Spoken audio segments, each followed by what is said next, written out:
Kan aku dah cakap bola aku given lubang lama kan. Alright guys, saya teruskan. Lubang yang ketiga, indeks 7 guys. Lepas ni pun indeks 1. Indeks 7, 395 par 4 guys. Lepas ni menarik sebenarnya, green nanti ada air sebelah kiri. So sekarang driving tak ada sampai air. So kita ada bukit-bukit sebelah kanan, ada lagi OB sebelah rumah-rumah janda kaya.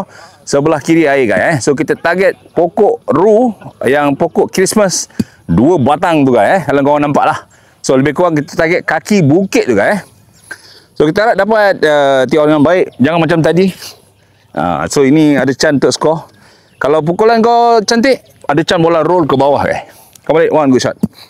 Manis-manis satu.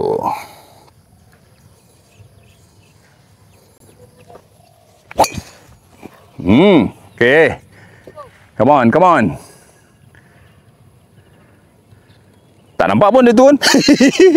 Alright guys, ini dia daripada tengah fairway guys. Sana T-box. Tengok saya memajak ke bukit kiri. Bola saya mungkin di bukit sini kot. Di sebelah bawah sana kot, tak tahulah. So air nampak sebelah sana. Oh, sini identitinya adalah bukit guys. Bukit yang banyak membukit guys. Alright. Hari ni apa cerita kau ni? Asyik manjat bukit pagi-pagi. Kau buat apa malam tadi? Manjat bukit dia, kau je pantang nampak bukit So sebelah kiri green air, tak nak dia tarik. Sekarang saya punya standing tak bagus. Saya ingat macam ni, jadi bola akan mungkin tertarik ke kanan, ke kiri. Jadi saya ambil 6 iron, distance lebih kurang 155. Sebab bola saya akan, club saya akan deal off. Saya ambil kanan sikit kot. Tengok mana direction dia. Oh sana So ambil kanan sikit. Dan harapan bola boleh melirit ke sana. Ini blind shot lah Kita tengok, harap dapat tolak bola keluar dengan baik. Tak adalah bola tu melencong kiri kanan Alright, one good shot. Yes, macam menarik. Masuk lagi. Kita tengok apa jadi. Alright, ini dia air sebelah kiri. Bunker sebelum green air, bunker and green. Tu dia. Bola saya rasa sebelah kanan tadi kot. Kita tengok kat mana bola ni kita cari. Saya kena chip. Kalau dapat par, alhamdulillah So ada 2 set of bunker.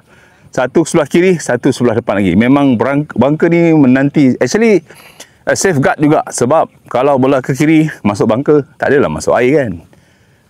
Tengok green dia. Green luas. Ada 2 tier. First tier.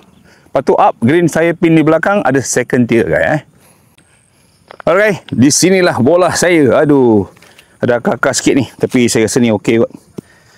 Kita main je. Okay, green di sana, saya kena lamun sedikit lah. Bola turun ke air. Saya dapat buat distance yang cukup. Lambung, lepas collar, kat collar tu pun dah okey lah saya rasa. Saya one good shot. Saya guna 60 degree 60 degree shot. Come on, one good shot. 6. Come on. Oh, nice. Nice. Tak berhenti. Oi, given. Okay. Alright. Kan aku dah cakap bola aku given lubang lama kan. Tak ada lagi given lagi. Ni ada dalam 3 kaki kot. 3 kaki form straight kot. Straight to the pin. Letak part for par. Saya kena firm sikit. Alright. Itulah, beli patah mahal kalau tak masuk. Tak payah late kan. Kita tengok masuk ke tak lubang ni. Alright, one good part. Alright. Diorang tak bagi given, patut dah given dah tu. Okay. Manis-manis game-game datangkan